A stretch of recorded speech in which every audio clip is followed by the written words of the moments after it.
मध्ये गायींनी आपण असं मोकळ्या शुद्ध हवेत बांधावे.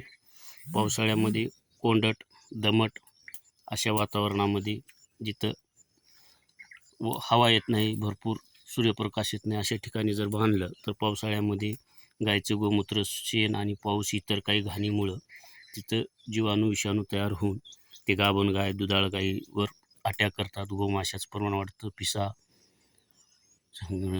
डास, पुन्हा गोचिड हे रक्त शोषून घेतात. गाय डिप्रेशनमध्ये येते. मग ते दुधाळ असो की गाभण असो त्यांच्यावर आरोग्यावर परिणाम होणार. गायी आजारी पडतात. पावसाळ्यामध्ये इतर रोगाचं संसर्गजन्य रोग पसरतात. त्यामुळे साधा जरी गोठा असला छपराचा तरी जिथं भरपूर सूर्यप्रकाश, हवा येईल, निसर्गरम्य वातावरण अशाच ठिकाणी बांधायचं.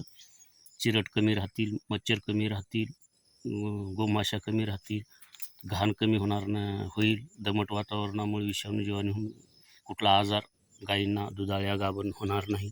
पशु निरोगी, टणटणीत, निरोगी, सुदृढ, मजबूत राहतील. आणि आपण दमट कोंदट वातावरणात अंधारात जर बांधलो तर 100% लहान वासरे असो, गाय, बैल, म्हैस काही असो, दुधाळ असो, गाभण असो, भाकड असो, ते आजारी पडणार, बिमार पडणार, रोगी पडणार, त्यांच्या आरोग्यावर परिणाम होणार आणि ते त्या पशुसाठी घातक असतं. त्याच्यासाठी अशा छपराखाली साध्या ह्याच्या निसर्गरम्य वातावरणात तरी बांधावे किंवा असं उघड्या माळरानावरती ते बांधावं. अशी माळरान आहे, उघड्या असं चारा खात्यात, तिथं उघड्या माळरानावर तरी बांधत चालतं. आता बघा इथं भरपूर पाऊस पडला, थोडी घाण बी जातं, ते हडकून जाते. सूर्यप्रकाश आणि हवेमुळे ती घाण लवकर हडकून जाते.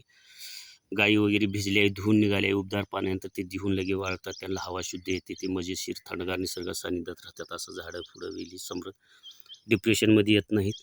ते बी ताजी तवा आणि फ्रेश राहतात. आणि आपण गोट्यात जरी बांधलं तर गोट्याला असं हवा याचं, भरपूर सूर्यप्रकाश वारा हवा येण्यासारखं असावं. कोंदट असू नये, जेणेकरून कोंदट दमट अंधारात बांधलं तर आजारी पडू शकतात. सूर्यप्रकाश भरपूर हे झालं काही होत नाही.